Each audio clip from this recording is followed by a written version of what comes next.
Napoleão Hill, autor de A Lei do Triunfo. Pense e Enriqueça é considerado o livro fundador da literatura de autoajuda e desde 1937, ano de sua publicação, é classificado como a mais importante obra de cunho financeiro do gênero. Neste livro, Napoleão Hill propõe a seguinte questão: como vencer na vida? Para responder a essa pergunta, ele procurou a opinião de alguns dos homens mais ricos da história dos Estados Unidos, como Henry Ford, George Eastman, Theodore Roosevelt, John Rockefeller, Thomas Edison, Alexander Graham Bell e Woodrow Wilson. Dessa forma, por mais de 20 anos, Will analisou a carreira desses homens e, com base na experiência deles, descobriu o segredo para gerar riqueza. Pense e Enriqueça propõe um programa de 13 passos que mostra a importância do autoconhecimento, da imaginação e das associações de ideias para criar resultados satisfatórios. Além de ensinar estratégias de venda e um programa de aperfeiçoamento que colocará o leitor no caminho para o sucesso. Prepare-se para ter sua realidade transformada pela filosofia de Napoleão Hill, que o ajudará a ter mais facilidade em negociações e obter o poder de enriquecer a sua vida. Napoleão Hill nasceu na pequena cidade de Pond, na Virgínia, Estados Unidos. Ao lado de Dale Carnegie, é considerado um dos maiores autores de autoajuda e realização pessoal do mundo. Entre seus maiores best-sellers estão Chaves para o Sucesso, Paz de Espírito, Riqueza e Felicidade, Você Pode Fazer Milagres e As Chaves para o Pensamento Positivo. Pense e Enriqueça revela os segredos da fortuna dos maiores milionários dos Estados Unidos. Pense e Enriqueça. O que você mais quer? Apresentação da primeira edição. Dinheiro, fama, poder, felicidade, personalidade ou tranquilidade? Os 13 passos para a riqueza apresentados nesse livro são a filosofia mais rápida e confiável para a realização individual já apresentada até hoje para o homem ou a mulher que estiver em busca de um objetivo definido na vida. Antes de começar o livro, você vai se beneficiar imensamente se aceitar o fato de que este livro não foi escrito para entreter e não é possível digerir adequadamente todo o seu conteúdo em uma semana ou em um mês. Depois de ler o livro inteiro, o Dr. Miller Reese Hudson, um consultor de engenharia conhecido em todos os Estados Unidos e sócio de longa data de Thomas Edison, disse: este livro não é um romance, é um livro didático sobre realizações individuais que saiu direto das experiências de centenas de homens de maior sucesso dos Estados Unidos. Deve ser estudado, digerido e usado em sua meditação.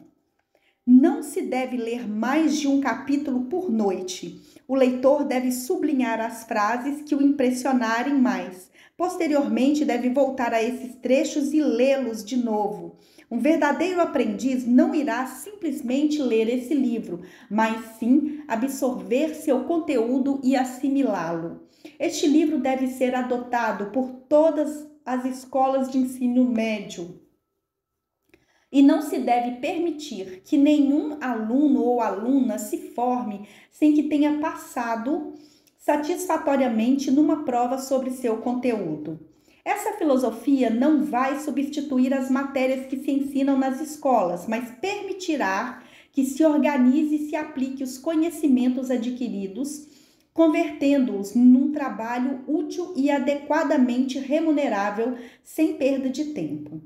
O Dr. John R. Turner, reitor do College of the City of New York, depois de ler este livro, falou: o melhor exemplo do quanto essa filosofia é precisa é o seu próprio filho Blair, cuja dramática história de vida você narrou no capítulo sobre desejo.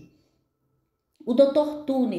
Turner se referia ao filho do autor, que, nascido sem a devida capacidade auditiva, não só evitou virar surdo-mudo, como acabou por transformar essa deficiência num ativo sem preço ao aplicar a filosofia nele descrita.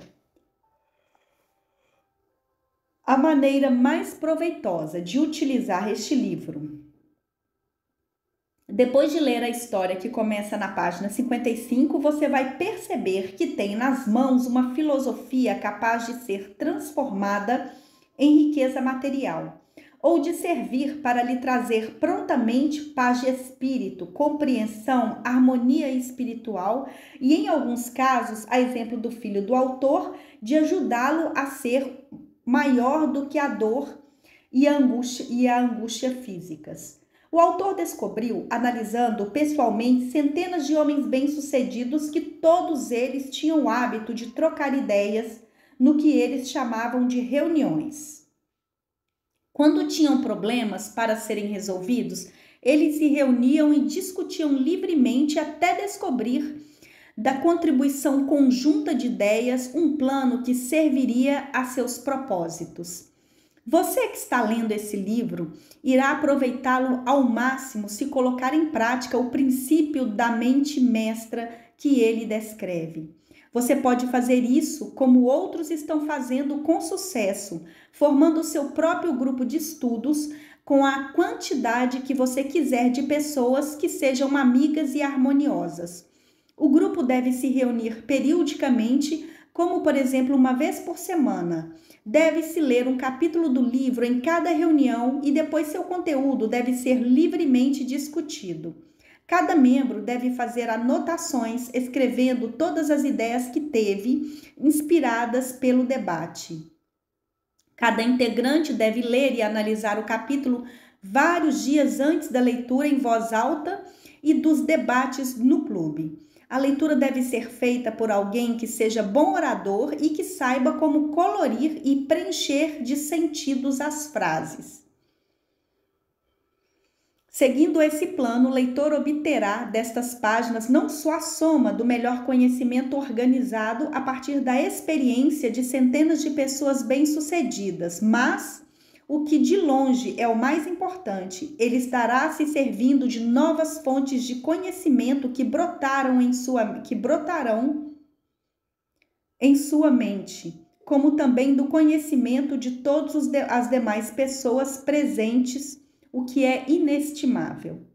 Se seguir esse plano persistentemente, é quase certo que irá descobrir e se apropriar da fórmula secreta pela qual Andrew Carnegie adquiriu sua imensa fortuna, a que o autor se refere na introdução.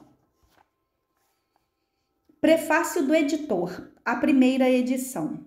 Esse livro reúne a experiência de mais de 500 homens extremamente ricos que começaram do nada, sem ter o que dar para obter riqueza, a não ser pensamentos, ideias e planos bem estruturados. Aqui você tem toda a filosofia que permitirá ganhar dinheiro, organizada a partir das realizações concretas dos homens de maior sucesso dos Estados Unidos nos últimos 50 anos. Descreve não só o que fazer, mas também como fazer. Traz instruções completas sobre como vender seus serviços pessoais.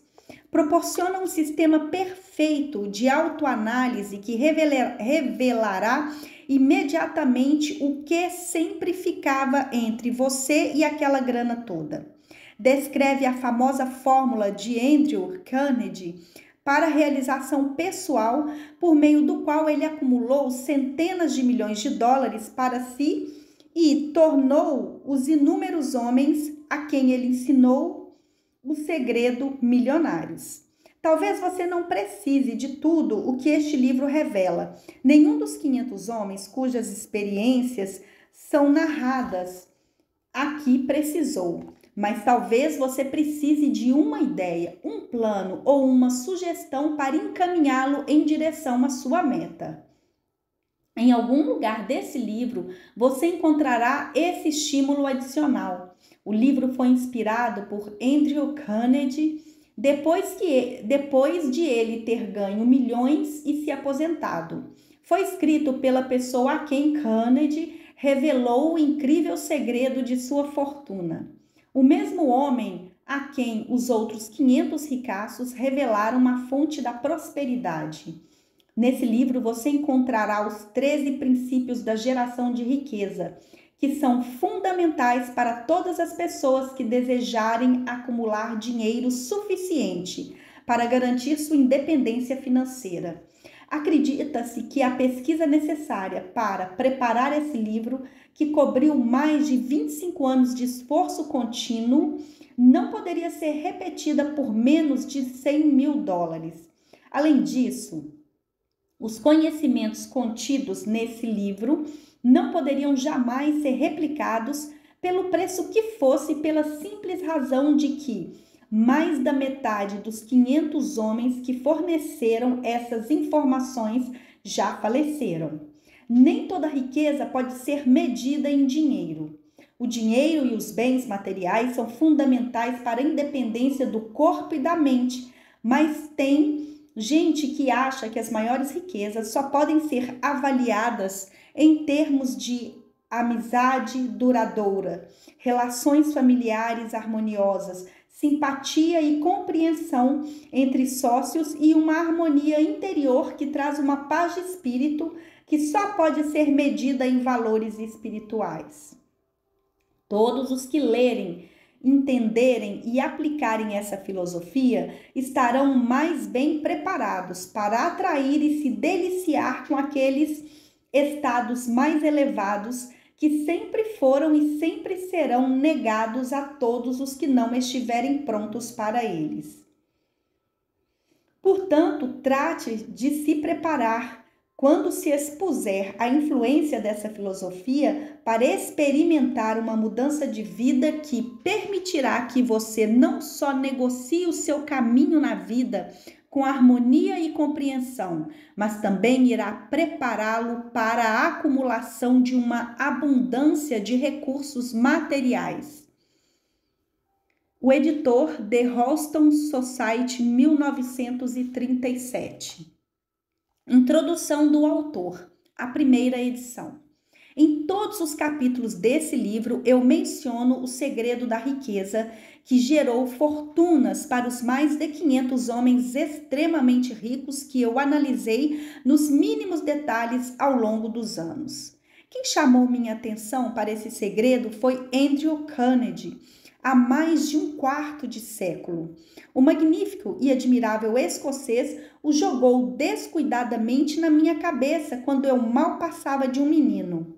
Depois recostou-se na poltrona com um brilho alegre nos olhos e me observou cuidadosamente para ver se eu tinha cérebro suficiente para entender o real significado do que ele havia me dito. Quando viu que eu tinha entendido a ideia, perguntou se eu estaria disposto a passar talvez mais de 20 anos a desenvolvendo para então levá-la ao mundo, para aqueles homens e mulheres que, sem o segredo, poderiam passar pela vida como fracassados. Eu disse que estava com a colaboração com a colaboração do Sr. Carnegie, cumpri a promessa. Esse livro traz o segredo, depois de ele ter sido testado por milhares de pessoas de todo tipo de profissão. Foi a ideia do Sr. Carnegie de que a fórmula mágica que lhe rendeu uma fortuna extraordinária deveria ser posta ao alcance de gente que não dispõe do tempo para investigar como as pessoas ganham dinheiro. E ele tinha a expectativa de que eu pudesse testar e demonstrar a infalibilidade de tal fórmula por meio da experiência de homens e mulheres de todas as vocações. O Sr. Carnegie acreditava que essa fórmula deveria ser ensinada nas escolas e faculdades públicas e tinha a opinião de que, se ensinada adequadamente, ela revolucionaria todo o sistema de educação, de modo que o tempo que se perde na escola seria reduzido a menos da metade. Sua experiência com Charles M. Schwab e outros rapazes parecidos convenceu o Sr. Carnegie de que boa parte do que é ensinado na escola não tem valor algum no que diz respeito a acumular riqueza. Ele chegou a essa conclusão porque admitira em sua empresa um jovem depois do outro, muitos com pouquíssima educação formal, e os transformou em líderes raros, lhe ensinando a utilizar essa fórmula. Além disso, seus ensinamentos geraram fortunas para todos os que seguiram à risca as instruções. No capítulo sobre fé, você vai conhecer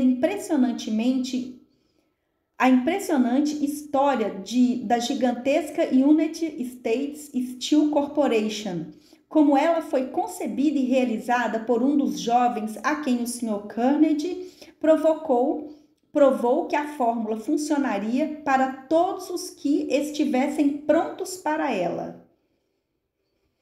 A simples aplicação do segredo por esse jovem Charles M. Schwab lhe gerou enorme fortuna, tanto em dinheiro como em oportunidades. Num número muito genérico, essa aplicação específica da fórmula valeu cerca de 600 milhões de dólares. Esses fatos, e eles são bem lembrados por quase todas as pessoas que conheceram Andrew Carnegie. Por isso, só dão uma boa ideia do que a leitura desse livro poderá proporcionar, desde que você saiba o que quer. Mesmo antes de passar por 20 anos de testes práticos, o segredo foi passado para mais de 100 mil pessoas que o utilizaram em benefício próprio, exatamente como queria o Sr. Carnegie. Algumas ganharam verdadeiras fortunas, outras tiveram êxito, gerando harmonia em seus lares. Um clérigo o utilizou de maneira tão eficiente que seus rendimentos passaram de 75 mil dólares por ano. Um alfaiate de Cincinnati chamado Arthur Nash usou o seu negócio quase falido como uma espécie de cobaia para testar a fórmula. A empresa ressurgiu e fez os donos ganharem uma fortuna. E ela continua crescendo, embora o Sr. Nash não esteja mais entre nós. A experiência foi tão singular que os jornais e as revistas rasgaram elogios a ela, num valor equivalente a mais de $1 milhão em publicidade. O segredo também foi passado a Stuart Austin Weir, de Dallas, no Texas, e ele estava preparado, tanto que largou a profissão que exercia para estudar direito. Deu certo? É uma história que vamos contar aqui. Eu passei o segredo a Jennings Randolph no dia em que ele se formou na faculdade, e ele o aplicou com tanto sucesso que já está em seu 3º mandato como congressista, com uma ótima chance de prosperar até chegar à Casa Branca. Quando trabalhava como gerente de publicidade da La Salle Extension University, que na época era pouco mais do que um nome, tive o privilégio de ver o presidente J.G. Chaplin utilizar o segredo de maneira tão eficaz que desde então a La Salle se tornou uma das grandes escolas de cursos de extensão do país. O segredo a que me refiro é mencionado mais de 100 vezes ao longo do livro. Ele não é chamado abertamente pelo nome, pois, ao que parece, funciona melhor quando se torna visível e é descoberto pelas pessoas que estão realmente preparadas para recebê-lo e que, quando procuram, acabam por se apropriar dele. Foi por isso que o Sr. Carnegie o jogou para mim com tanta descrição, sem me revelar seu nome. Se você estiver pronto para utilizá-lo, irá reconhecê-lo pelo menos uma vez em todos os capítulos. Eu bem que gostaria de ter o privilégio de lhe dizer como saber se está preparado, mas assim você perderia boa parte do benefício que vai ter quando descobrir a sua própria maneira. Enquanto esse livro era escrito, meu filho, que estava no último ano da faculdade, pegou os originais do capítulo 2, leu e descobriu o segredo sozinho. E usou essa informação de um modo tão eficaz que foi direto para um cargo de responsabilidade com um salário inicial maior do que uma pessoa comum jamais chega a receber na vida. Essa história também é contada brevemente no capítulo 2. Quando você ler esse capítulo, talvez descarte qualquer sensação que tenha tido no início da leitura, de que este livro promete coisas demais.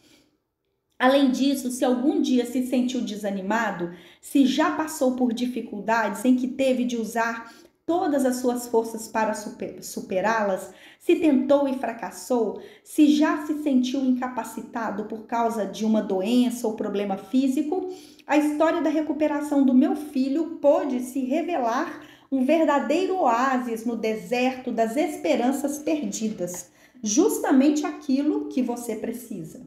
Esse segredo também foi usado à exaustão pelo presidente Woodrow Wilson durante a Primeira Guerra Mundial e foi passado a todos os soldados que nela lutaram, cuidadosamente embalado no treinamento que receberam antes de ir para o fronte. O presidente Wilson me contou que esse foi um fator importante na hora de levantar os fundos de que precisava para a guerra. Há mais de 20 anos, o ilustríssimo Manuel L. Quezon, na época comissário residente das Filipinas, foi inspirado pelo segredo a conquistar a liberdade para o seu povo. E ele realmente libertou as Filipinas e se tornou o primeiro presidente do país independente. O importante a ser dito sobre esse segredo é que aqueles que o descobrem e o utilizam se veem alçados ao sucesso, com pouca necessidade de esforço e nunca mais se deixam abater pelo fracasso. Se duvidar, dê uma olhada nos nomes daqueles que utilizaram. Onde quer que tenham sido citados, veja o que conquistaram e convença-se por si mesmo. Nada vem em troca de nada. Isso simplesmente não existe. O segredo a que me refiro não é obtido sem se pagar um preço, embora este seja bem menor do que o valor que ele tem. Por outro lado, não há preço que possa ser pago por aqueles que não o estejam procurando intencionalmente. Ele não pode ser doado, não pode ser comprado por qualquer soma em dinheiro, pois vem em duas partes. E uma delas já está na posse do que estiverem prontos para ele. É um segredo que serve igualmente a todos os que estão preparados. Não tem nada a ver com educação. Muito antes de eu ter nascido, o segredo deu um jeito de ser apropriado por Thomas A. Edison. E ele o utilizou com tamanha inteligência que se transformou no maior inventor do mundo, muito embora só tivesse 3 meses de educação formal. Esse segredo também foi passado a um sócio de Thomas Edison e ele o utilizou com tamanha eficiência que, embora ganhasse na época apenas $12.000 por ano, acabaria por acumular uma fortuna imensa e se aposentou da vida profissional ainda jovem. Essa história você vai conhecer no início do primeiro capítulo e vai se convencer de que a riqueza não é algo inalcançável, que você realmente pode ser o que deseja ser, que dinheiro, fama, reconhecimento e felicidade podem ser obtidos por todos os que estiverem prontos e determinados a serem abençoados por isso. Como é que eu sei de tudo isso? Essa é uma resposta que você vai encontrar antes de terminar este livro. Pode encontrá-la logo no primeiro capítulo ou na última página. Enquanto eu cumpria os 20 anos da pesquisa de que fui incumbido pelo Sr. Carnegie, analisei centenas de homens conhecidos, muitos dos quais confessaram que acumularam suas grandes fortunas a partir da ajuda que receberam do segredo de Carnegie. Entre eles estavam Henry Ford, William Wrigley Jr., John Wanamaker, James J. Hill, George S. Parker, E.M. Statler, Henry L. Doherty, Cyrus H.K. Curtis, George Eastman, Charles M. Schwab, Harris F. Williams, Dr. Frank Gunsaulus, Daniel Willard, King Gillette, Ralph A. Weeks, Juiz Daniel T. Wright, Theodore Roosevelt, John W. Davis, Albert Hubbard, Wilbur Wright, William James Bryan, Dr. David Starr Jordan, J. Eugene Arnold, Arthur Brisbane, Woodrow Wilson, W.M. Howard Taft, Luther Burbank, Edward W. Buck, Frank A. Munsey, Albert H. Gary, Dr. Alexander Graham Bell, John D. Rockefeller, Thomas Edison, Frank A. Vanderlip, F.W. Woolworth, Cell, Coronel Robert A. Dollar, Edward A. Filene, Edwin C. Barnes, Clarence Darrow, John H.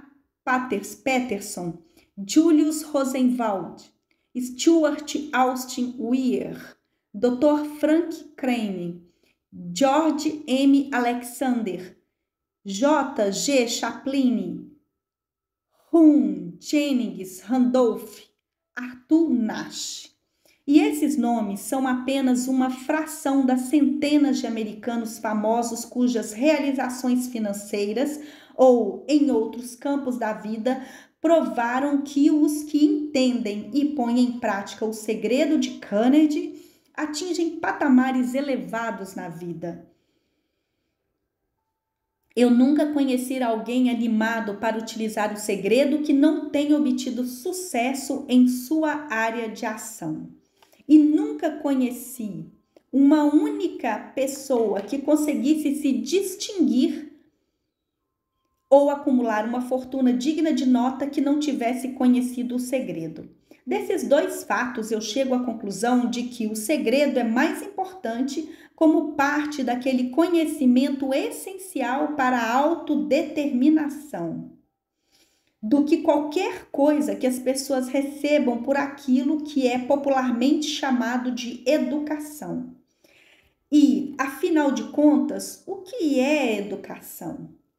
Isso também vai ser respondido em detalhes. Muitos desses homens tinham pouquíssima educação formal.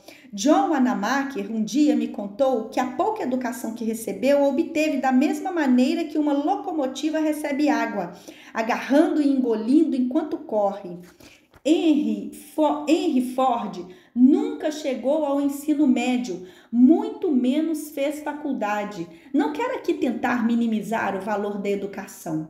O que estou tentando é expressar minha opinião sincera de que os que dominam e põem em prática o segredo alcançam posições de destaque, acumulam riqueza e negociam com a vida em seus próprios termos, mesmo que a educação formal tenha sido escassa. Em algum momento da leitura desse livro, o segredo a que me refiro vai saltar das páginas e se postar nitidamente na sua frente, se você estiver preparado para ele. Quando aparecer, você haverá de reconhecê-lo, independentemente de você receber o sinal no primeiro ou no último capítulo. Faça uma pausa na hora que ele se apresentar e beba algo especial, porque essa ocasião irá marcar o maior ponto de virada da sua vida. Passemos agora ao capítulo 1 e a história do meu querido amigo que generosamente confessou ter visto um sinal místico e cujas realizações profissionais são provas suficientes de que ele tomou o seu drink. Enquanto estiver lendo essa e outras histórias, lembre-se de que elas tratam dos problemas importantes da vida pelos quais todas as pessoas passam. Os problemas que surgem quando se tenta ganhar a vida, ter esperança, coragem, felicidade e tranquilidade para acumular riqueza e ganhar a liberdade do corpo e do espírito. Lembre-se também, enquanto estiver lendo, de que este livro trata de fatos, não de ficção. E o objetivo é mostrar uma grande verdade universal por meio da qual todos os que estiverem preparados irão descobrir não só o que fazer, mas também como fazer e receber aquele estímulo que é tão importante para se dar a partida. Como uma última palavra de introdução, antes de passar a ler o primeiro capítulo, permita-me oferecer uma pequena sugestão que pode servir como uma pista para uma forma de se reconhecer o segredo de Carnegie. É o seguinte: todas as conquistas, toda a riqueza obtida começam com uma ideia. Se estiver pronto para o segredo, já terá meio caminho andado e assim vai reconhecer a outra metade no momento em que ela chegar à sua mente. O autor, Napoleão Hill, 1937. Capítulo 1, Introdução, a história do homem que pensou e conseguiu virar sócio de Thomas Edison. É absolutamente verdade que pensamentos são coisas. Aliás, coisas muito poderosas quando conjugadas com um objetivo definido, perseverança e um desejo ardente de que se transformem em riqueza ou outros bens materiais. Há pouco mais de 30 anos, Edwin C. Barnes descobriu que as pessoas realmente pensam e enriquecem. Essa descoberta não aconteceu numa tarde. Veio aos poucos, começando com um desejo ardente de se tornar sócio do grande Thomas Edison. Uma das principais características do desejo de Barnes era que ele era definido. Ele queria trabalhar com Thomas Edison e não para ele. Observe com todo cuidado a descrição de como ele traduziu esse desejo em realidade e você terá uma melhor compreensão dos 13 princípios que levam à riqueza. Quando esse desejo ou impulso de pensamento passou primeiro por sua cabeça, ele estava pronto para realizá-lo. Mas havia duas dificuldades pelo caminho. Ele não conhecia Thomas Edison e não tinha dinheiro suficiente para pagar a passagem de trem para Orange, em Nova Jersey. Essas dificuldades seriam suficientes para desencorajar a maioria das pessoas de qualquer tentativa, mas esse não era um desejo comum. Ele estava tão determinado a encontrar uma maneira de realizá-lo que acabou optando por viajar como bagagem desconhecida.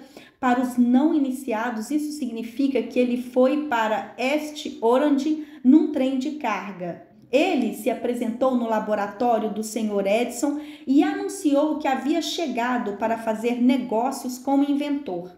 Anos depois, comentando sobre seu primeiro encontro com Barnes, Edison falou: ele ficou ali na minha frente, parecendo um vagabundo comum, mas havia algo na expressão dele que dava a nítida impressão de que ele estava determinado a conseguir o que queria. E eu já sabia de muitos anos de experiência com as pessoas que quando alguém realmente deseja uma coisa com tanto vigor que está disposto a arriscar todo o seu futuro num único tiro, está destinado a ganhar. E eu lhe dei a oportunidade que pedia, porque percebi que ele tinha metido na cabeça e que ia ficar ali até conquistar o que queria. E os eventos subsequentes mostraram que eu não estava errado. O que o Sr. Barnes disse a Thomas Edison naquela ocasião foi muito menos importante do que aquilo que ele pensou. O próprio Edison disse isso. Não pode ter sido a aparência do rapaz o que acendeu a fagulha na sala de Edison, porque isso com certeza o desfavorecia. Foi o pensamento que fez a diferença. Se o significado dessa afirmação pudesse ser mostrado a todas as pessoas que a lessem, o resto do livro seria dispensável. Mas Barnes não se tornou sócio de Edison nessa primeira entrevista. O que ele conseguiu foi uma chance de trabalhar nas empresas do inventor com um salário muito baixo, cumprindo tarefas que não tinham importância para Edison. Porém, o mais importante para Barnes era que essa era uma oportunidade de mostrar sua mercadoria no lugar onde ele esperava que seu sócio a visse. Meses se passaram. Aparentemente, nada havia acontecido para transformar em realidade a cobiçada meta que Barnes tinha posto na mente como seu maior objetivo definido. Mas ele estava constantemente intensificando o seu desejo de se tornar sócio nos negócios de Edison. Os psicólogos dizem corretamente que quando alguém está realmente preparado para uma coisa, ela aparece. Barnes estava pronto para ser sócio das empresas de Edison. Não apenas isso, ele estava determinado a continuar de prontidão até conseguir o que estava procurando. Ele não disse para si mesmo: ah, sim, mas de que adianta tudo isso? Acho que vou mudar de ideia e virar vendedor. Em vez disso, o que ele disse foi: eu vim para cá fazer negócio com Thomas Edison e vou conseguir, mesmo que leve todo o resto da minha vida. E ele estava realmente falando sério. Que histórias diferentes as pessoas contariam simplesmente se adotassem um objetivo definido e insistissem nele, até que se transformasse numa obsessão que consumisse todo o seu ser. Talvez o jovem Barnes ainda não soubesse naquela época, mas a determinação típica de um bulldog, a determinação em perseguir um único desejo, estava destinada a passar por cima de toda a oposição e lhe trazer a oportunidade que ele tanto procurava. Quando esta apareceu, veio uma forma diferente e de uma direção de onde Barnes não esperava. Esse é um dos truques das oportunidades. Elas têm o hábito de entrar sorrateiramente pela porta dos fundos e geralmente aparecem disfarçadas de má sorte ou de uma derrota temporária. Talvez seja por isso que tantos deixam de reconhecê-las. Thomas Edison tinha acabado de concluir um novo aparelho para escritório, chamado na época de máquina de digitar Edison, hoje Edphone. Os vendedores não mostravam muito entusiasmo pela máquina. Não acreditavam que poderia vendê-la, a não ser com muito esforço. E Barnes percebeu a oportunidade. Ele havia chegado de modo discreto. Ela havia chegado de modo discreto, disfarçada de uma máquina meio esquisita que não interessava a ninguém, exceto a Barnes e ao próprio inventor.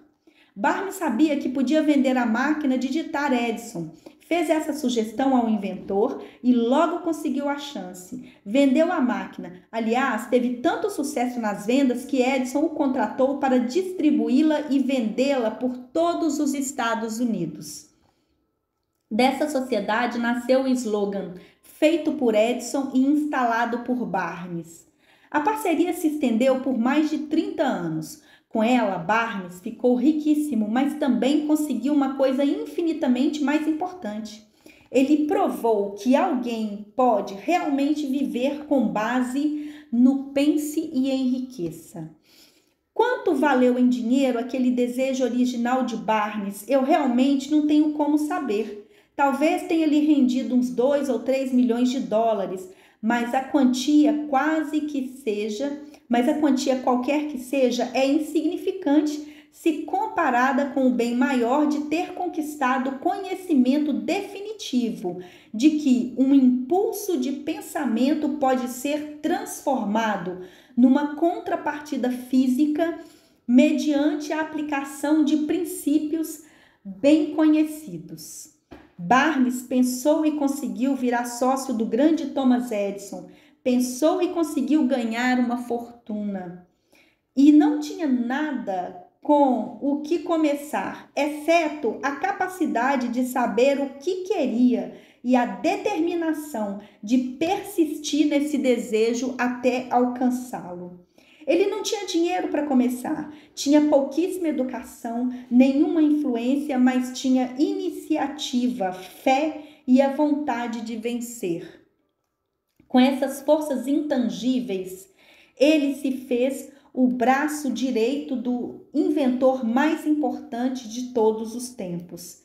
Agora, examinemos uma situação diferente e estudemos um homem que tinha muitas riquezas concretas, mas perdeu tudo porque desistiu quando estava a 1 metro da meta que tanto procurava.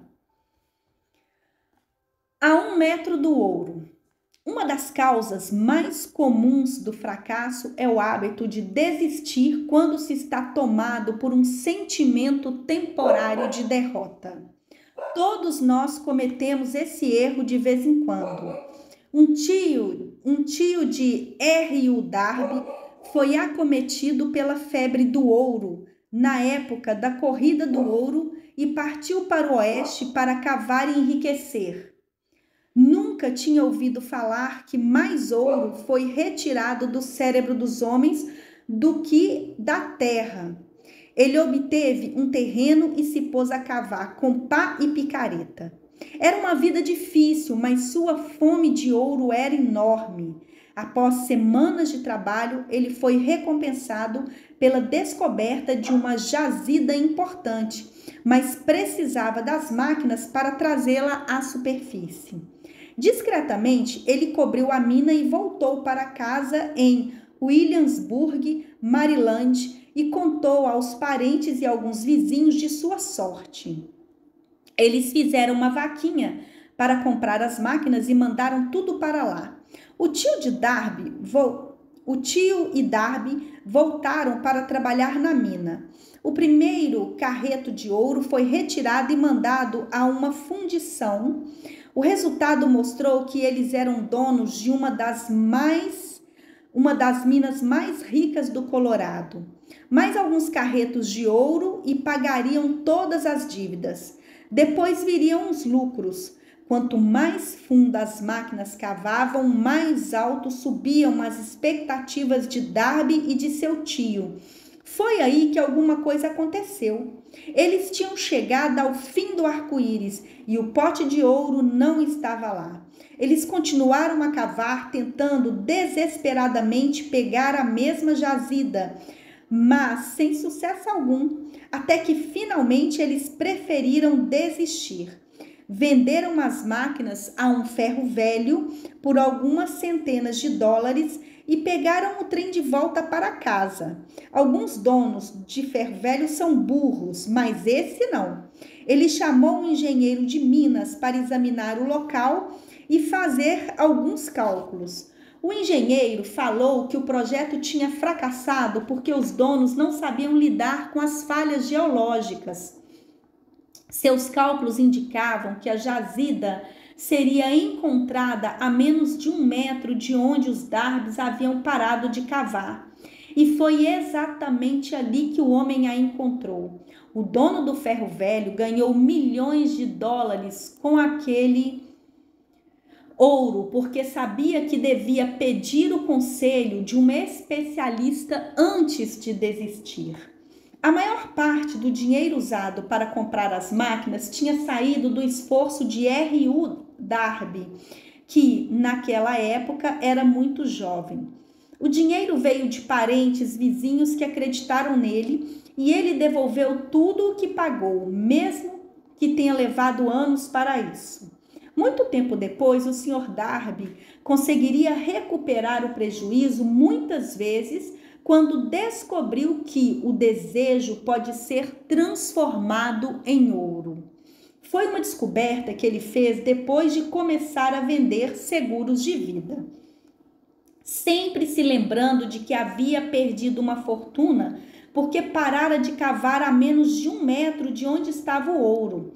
Darby aproveitou essa experiência no novo trabalho, simplesmente falando para si mesmo: eu desisti a menos de 1 metro de onde estava o ouro, mas nunca mais vou desistir só porque as pessoas dizem não, quando eu pedir para elas comprarem um seguro. Darby faz parte de um seleto grupo de menos de 50 pessoas que conseguem vender mais de $1 milhão por ano em seguros de vida.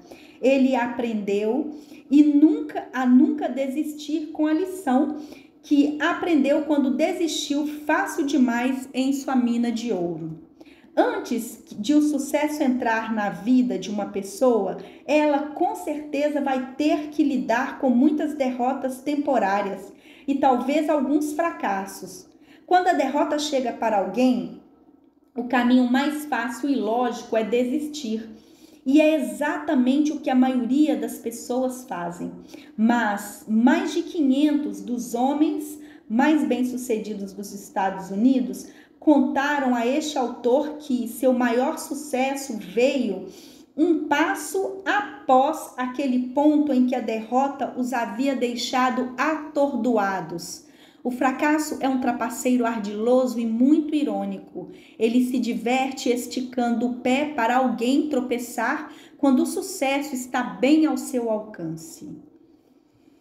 Uma lição de persistência por 50 centavos. Pouco depois de o Sr. Darby ter se formado na Universidade dos Golpes da Vida e ter decidido lucrar com a experiência em mineração, ele teve a boa sorte de presenciar um acontecimento que lhe mostrou que um não significa necessariamente um não. Certa tarde, estava ele ajudando o tio a moer trigo num moinho antigo. O tio era dono de uma grande fazenda onde moravam alguns lavradores negros que tinham direito à parte do que plantavam. Silenciosamente, a porta se abriu e uma pequena criança negra, filha de um dos lavradores, entrou e se postou junto à porta. O tio ergueu os olhos, viu a menina e rosnou para ela, bruto. "O que você quer?" A menina respondeu tímida. "Mamãe disse para o senhor mandar 50 centavos para ela." "Negativo", replicou ele. "Pode ir para casa." "Sim, senhor", respondeu a garota, mas não se moveu. O tio continuou trabalhando tão ocupado que nem percebeu que a menina não tinha saído. Quando voltou a olhar e viu que ela permanecia no mesmo lugar, ralhou com ela. "Eu já mandei você ir para casa. Se manda, senão vou te bater." A menininha voltou a dizer: "Sim, senhor", mas não se moveu 1 centímetro. O tio deixou cair a saca de grãos que estava prestes a despejar na trituradora. Pegou uma tábua e partiu para cima da menina com uma expressão ameaçadora no rosto. Darby prendeu a respiração. Estava convicto de que iria testemunhar um assassinato. Sabia que o tio era estourado e também que uma criança negra não deveria desafiar um branco naquela parte dos Estados Unidos naquela época. Quando o tio chegou perto da criança, ela rapidamente deu um passo à frente, encarou-o nos olhos e gritou do alto de sua vozinha aguda: "A mamãe precisa desses 50 centavos." O tio parou, olhou para ela por uns instantes, largou a tábua no chão, colocou a mão no bolso, tirou $0,5 e deu para ela. A menina pegou o dinheiro e lentamente recuou para a porta, sem jamais desviar os olhos do homem que ela acabara de conquistar.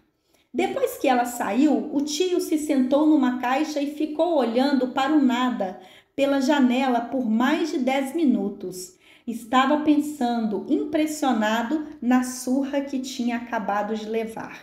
E Darby também estava refletindo. Foi a primeira vez em toda a sua vida que ele tinha visto uma criança negra dominar deliberadamente um adulto branco.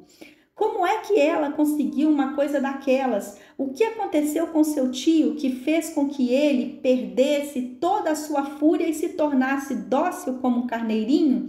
Que estranho poder foi exercido por aquela criança que a fez controlar um adulto?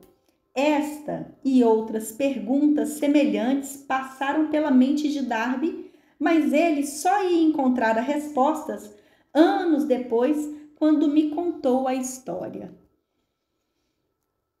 Estranhamente, o relato dessa experiência em comum foi feito no velho moinho, no exato local onde o tio recebera a tal surra. E estranhamente, eu também tinha passado quase um quarto de século dedicado ao estudo do poder que permite uma criança negra ignorante e analfabeta conquistar um homem inteligente. Enquanto nós estávamos naquele velho moinho com cheiro de mofo, o Sr. Darby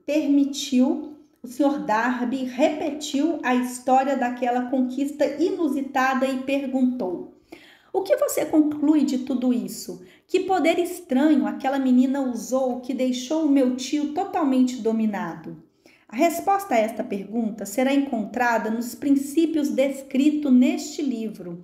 É uma resposta absolutamente completa, traz detalhes e instruções suficientes para permitir que qualquer pessoa compreenda e ponha em prática a mesma força em que aquela menina, por acaso, tropeçou. Mantenha a mente alerta e poderá observar exatamente que estranho poder veio ao socorro da menina. Falaremos mais sobre ele no próximo capítulo. Em algum lugar desse livro você vai encontrar uma ideia que aumentará seus poderes de percepção e colocará no seu comando, para o seu benefício, essa mesma força irresistível. Você pode perceber esse poder no primeiro capítulo do livro, ou ele pode invadir sua mente num dos capítulos seguintes. Pode aparecer na forma de uma simples ideia, ou pode vir como se fosse um plano ou um objetivo. Pode fazer com que você volte a pensar em suas experiências de derrota ou fracasso e trazer à tona alguma lição pela qual poderá recobrar tudo o que perdeu. Depois que eu contei ao Sr. Darby sobre o poder que a menininha negra utilizara sem saber, ele logo resumiu todos os seus 30 anos de experiência como vendedor de seguros e sinceramente admitiu que o sucesso que ele obteve nesse campo se deveu em boa parte à lição que aprendera com aquela criança.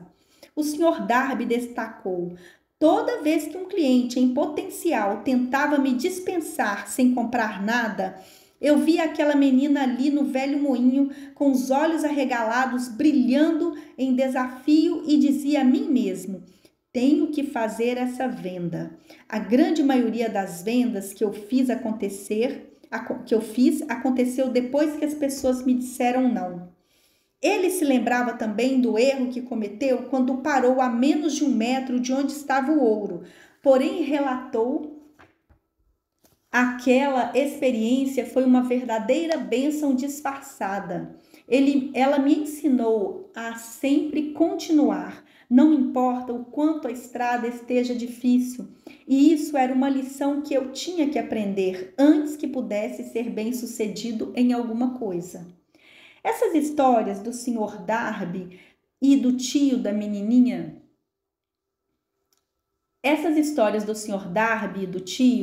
da menininha negra e da mina de ouro, sem sombra de dúvida, serão lidas por centenas de pessoas que ganham uma vida vendendo seguros de vida. Para todas elas, eu me atrevo a dizer que o Sr. Darby deve a essas duas experiências sua capacidade de vender mais de $1 milhão em seguros de vida, ano após ano. A vida é esquisita e muitas vezes imponderável. Tanto os sucessos quanto os fracassos têm raízes em experiências simples. As do Sr. Darby foram simples e corriqueiras, no entanto, trouxeram a resposta para o seu destino e por isso foram tão importantes para ele quanto a vida em si. Ele lucrou com essas duas experiências dramáticas porque as analisou e encontrou a lição que elas traziam.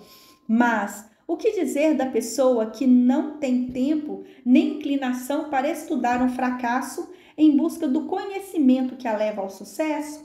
Onde e como ela irá aprender a arte de converter as derrotas nos degraus que levam às oportunidades?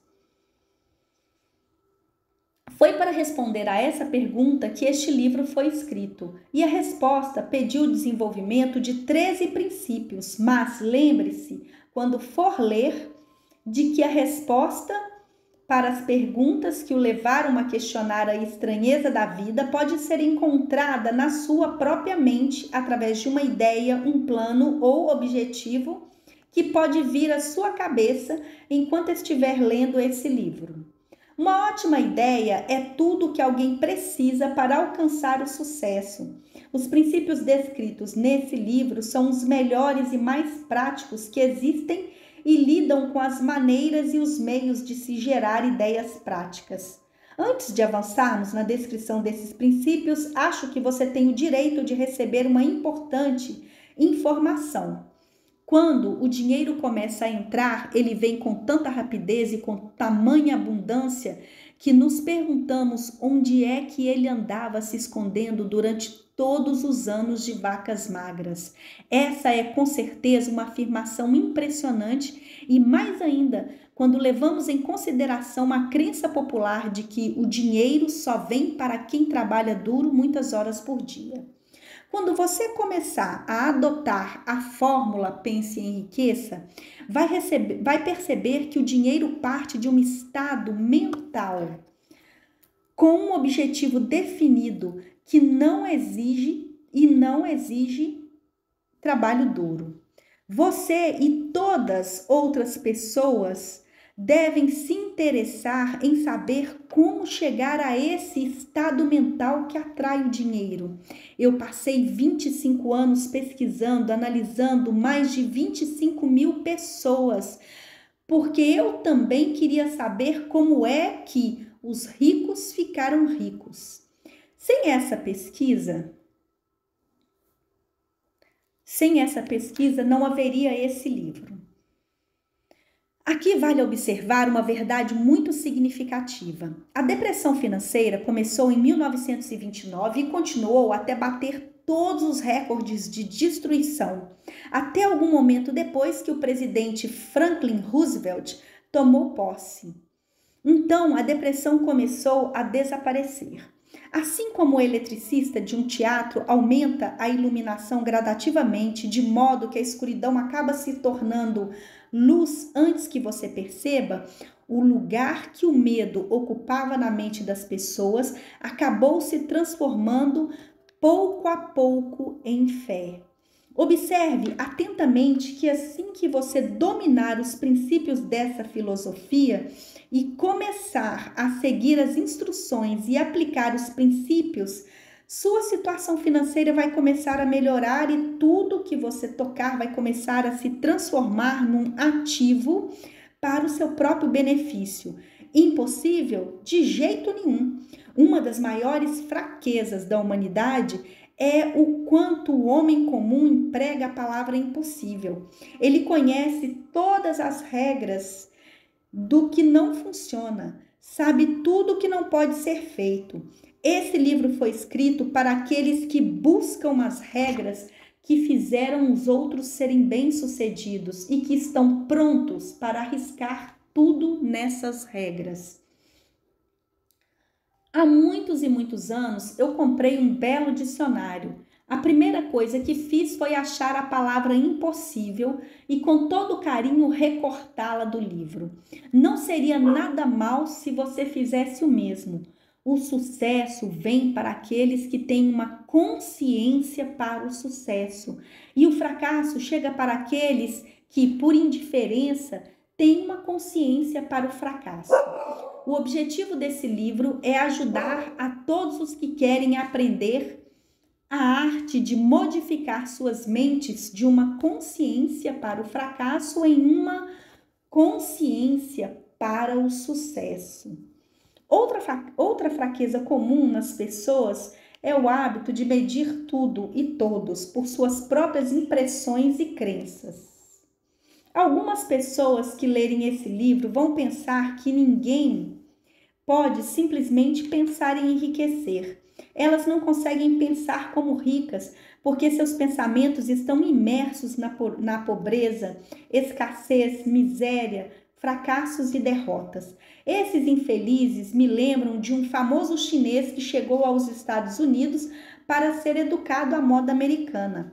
Era aluno da Universidade de Chicago.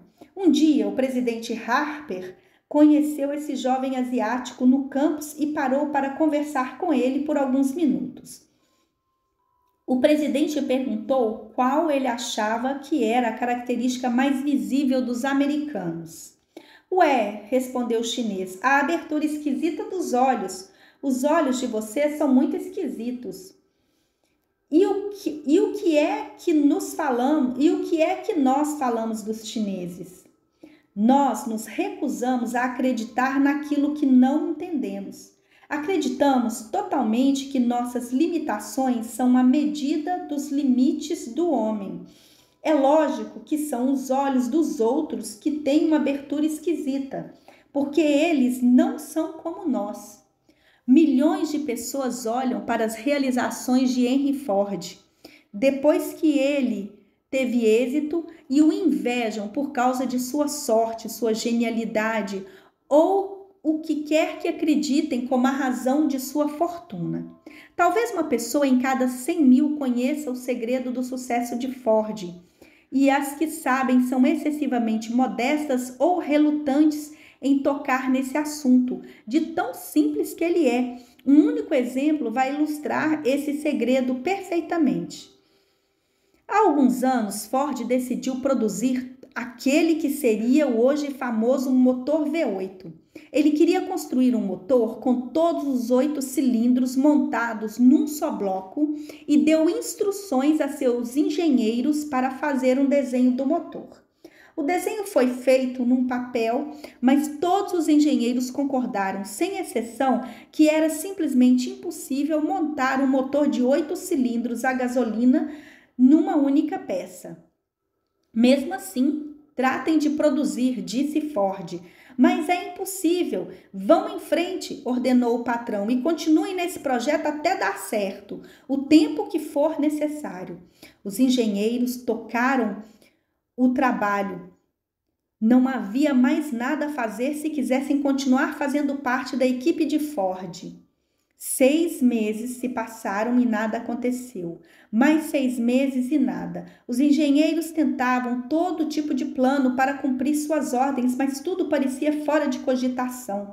Impossível. No fim do ano, Ford foi ver como andavam os engenheiros e eles o informaram que não tinham vislumbrado uma maneira de dar conta do trabalho.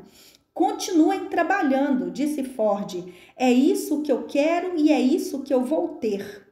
Eles continuaram e então, como que num passe de mágica, o segredo foi descoberto e a determinação de Henry Ford ganhou de novo.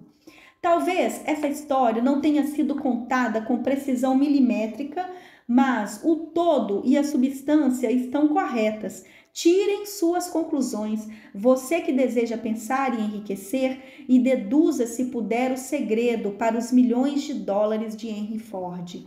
Não vai ter que olhar muito longe. Henry Ford é um sucesso porque ele compreende e põe em prática os princípios do sucesso. Um deles é o desejo, saber aquilo que se quer. Lembre-se dessa história de Ford enquanto estiver lendo esse livro e selecione as frases em que o segredo de suas realizações notáveis forem descritas. Se conseguir fazer isso, se puder indicar o grupo específico de princípio que fizeram de Henry Ford um homem rico, poderá ter o mesmo resultado que ele em qualquer profissão. Você é o senhor do seu destino e o capitão da sua alma, porque quando William Henley escreveu os proféticos versos "Eu sou o senhor do meu destino e o capitão da minha alma", deveria nos ter informado de que nós somos senhores do nosso destino e capitães de nossas almas, porque dispomos do poder de controlar nossos pensamentos. Deveria ter dito a todos nós que o éter em que flutua nossa pequena terra, em que nos movimentamos e vivemos, é uma forma de energia que se move num índice de vibração inacreditavelmente alto e que esse éter é repleto de uma forma de poder universal que se adapta à natureza dos pensamentos que temos e nos influencia de uma maneira natural a transformar nossos pensamentos em seu equivalente físico. Se o poeta tivesse nos informado sobre essa grande verdade, nós saberíamos a razão de sermos senhores do nosso destino e capitães da nossa alma. Deveria ter nos dito enfaticamente que esse poder não tenta diferenciar pensamentos construtivos e destrutivos, que ele nos move a traduzir em realidade física nossos pensamentos de pobreza com tanta rapidez com que nos influencia a agir com base em pensamentos de riqueza.